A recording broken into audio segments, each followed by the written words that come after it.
Mardi 25 septembre, bonjour à toutes et à tous et bienvenue sur Grand Lille TV pour cette nouvelle édition du journal de la rédaction.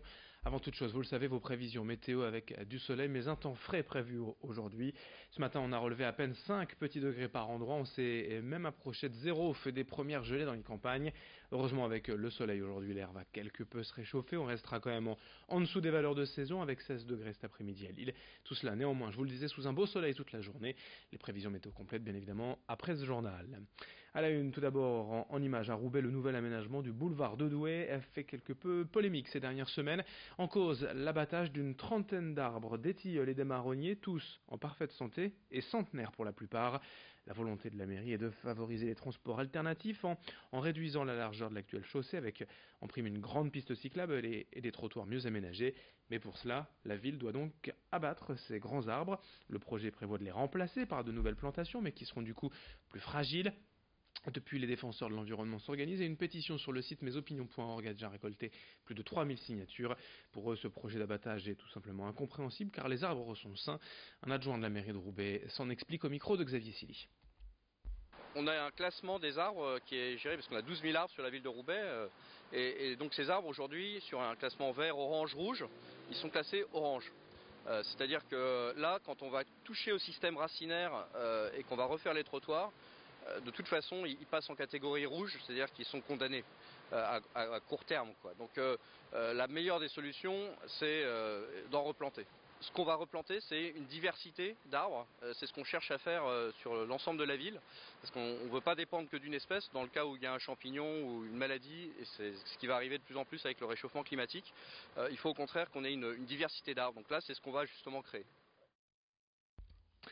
L'actualité dans la région également avec la séance plénière du Conseil régional des Hauts-de-France ce mardi à Lille. Le Rassemblement national tenait hier une conférence de presse pour évoquer leurs regrets et leurs déceptions concernant les décisions de la majorité et du président Xavier Bertrand. En premier lieu, l'emploi est au cœur des problématiques. Pour Philippe Emery, le chef de l'opposition, le chiffre de 60 000 chômeurs de moins promis par Xavier Bertrand dans les 8 mois suivant son élection n'a pas été atteint. L'extrême droite regrette également la gestion de la région dans les dossiers Tim et Jean Caby. Philippe Emery au micro de Xavier Silly.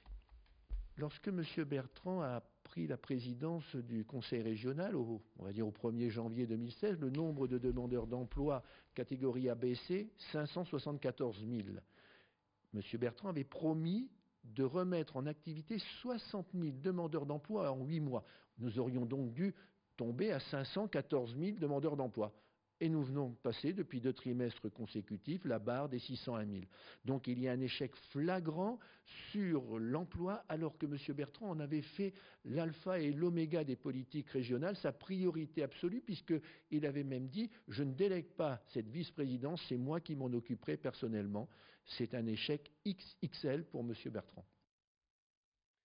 Autre actualité à Lille, la ville va bientôt fermer les derniers bains-douches municipaux. Le bâtiment, vétuste aujourd'hui, datant des années 60, installé à Fives, la municipalité ne souhaite pas le rénover. Et après ceux d'Oisem il y a quelques années, voici donc le dernier établissement de bains publics lillois prêt à disparaître. Mais non sans trouver de solutions alternatives selon la ville, car les bains-douches fivois sont encore utilisés chaque semaine par près de 150 personnes, des populations en grande précarité qui n'ont pas l'eau courante et pour qui ces bains publics étaient en fait la seule solution pour se laver.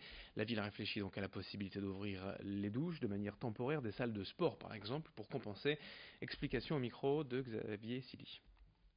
Alors je rappelle que d'abord, la moitié de ces personnes ne sont pas de Lille, et d'autre part, c'était les seuls bains-douches qui restaient au niveau du Nord-Pas-de-Calais, et que donc on va avoir avec ces personnes des solutions alternatives. Est-ce qu'on doit par exemple les aider à à transformer leur logement pour des personnes âgées, par exemple, installer des douches à la place de baignoires? Est-ce qu'on doit les aider sur le plan financier par ce qu'on appelle des chèques eau, qui permettent de prendre en charge tout ou partie de la facture d'eau et en particulier d'eau chaude? Et d'autre part, on proposera des solutions alternatives. Donc voilà. Et là, les 2 mois qui viennent, ça va nous permettre de rencontrer les personnes pour mettre au point avec elles des solutions alternatives. On ne ferme pas brutalement dans non sens c'est fermé. On va les aider à trouver des solutions pour remplacer ces bains-douches qui fermeront a priori au cours de l'année 2019, bien que la date ne soit pas arrêtée aujourd'hui. Dans cette édition également, l'image de la pose symbolique de la première pierre du biotope hier à Lille. Ce bâtiment prévu pour à l'origine accueillir l'Agence européenne du médicament avant que l'UE ne choisisse Amsterdam en lieu et place de Lille.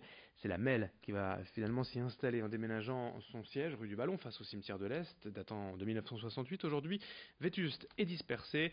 Pour ce bâtiment flambant neuf installé entre l'hôtel de région et le Grand Palais, 30 000 mètres carrés de bureaux sont prévus. L'inauguration, elle est annoncée pour décembre 2019. Le bâtiment se veut en tout cas une référence sur le plan environnemental, de la conception à la réalisation. Présentation au micro de Lucille-Berthe Constant.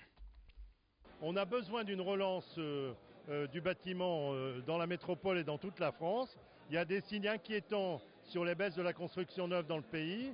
Et donc évidemment, qu'on puisse monter ici en haut de ce bâtiment et voir dans un an qui est entre 50 et 100 grues autour, ça montrera notre logique de développement. Bien sûr, il faut préserver l'environnement et les ressources en eau autour de la métropole, mais en même temps, il faut accélérer le développement parce que c'est de là que viendra la richesse dont on a besoin pour l'emploi et pour la solidarité ici à la MEL.